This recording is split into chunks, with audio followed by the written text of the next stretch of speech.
دوستان گرامی، ثریا نادری هستم. این بار آموزش برش و دوخت کامل دامن کلوش کوتاه و بلند رو براتون تهیه کردم. پس با من همراه باشین تا انتهای ویدیو.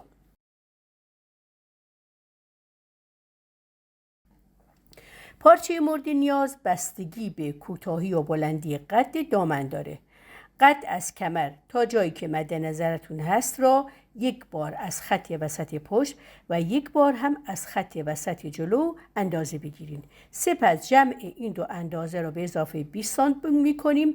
پارچه باید حداقل عرضش 150 باشه. ابتدا اندازه قد پشت را روی پارچه‌ای که از طول یعنی روی ترکی‌های پارچه تا زدیم جدا می‌کنیم. سپس اندازه قد جلو رو روی اون تا میزنیم تا پارچه 4 لا بشه. از گوشه 4 لای بسته پارچه به اندازه 1/6 کمر به اضافه 3 تا 4 سانتی متر برای آزادی روی کمر پایین آمده علامت میزنیم. این اندازه را چند جا علامت میزنیم و هلال حلقه کمر را رسم و سپس اونو قیچی میکنیم. قسمت قیچی شده که دور ریز میشه یک دایره کامل به دست میاد.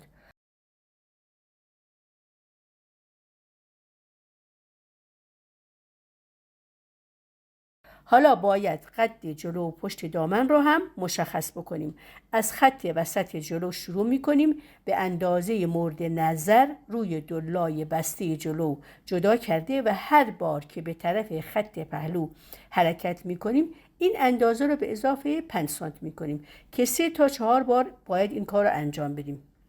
برای اینکه وقتی به خط پهلو رسیدیم قسمت جلوی دامن به طرف خط پهلو هلال شده باشه.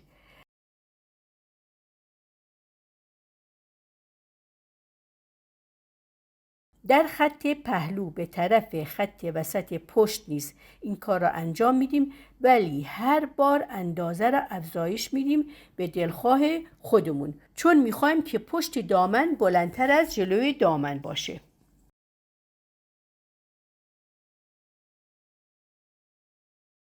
خطوط هلالی پای دامن در جلو و پشت دامن رو قیچی میکنیم.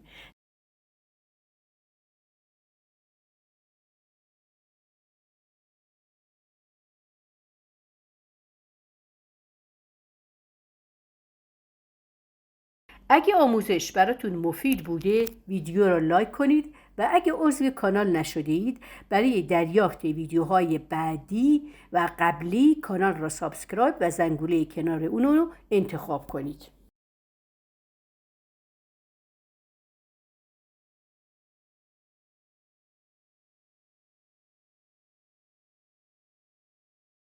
در نهایت اندازه دور کمر به دست آمده روی دامن را کنترل می‌کنیم و مستطیلی به طول همان اندازه دور کمر که روی پارچه داریم و به عرض 10 سانتی متر آماده می‌کنیم تا روی کمر دامن دوخت بزنیم و از داخل اون کش 2 سانتی رد می‌کنیم. این کار را برای این انجام میدیم که می‌خوایم دامن در پای دامن گشادی بیشتری داشته باشه، همچنین در روی کمر هم چین‌های مختصری داشته باشه.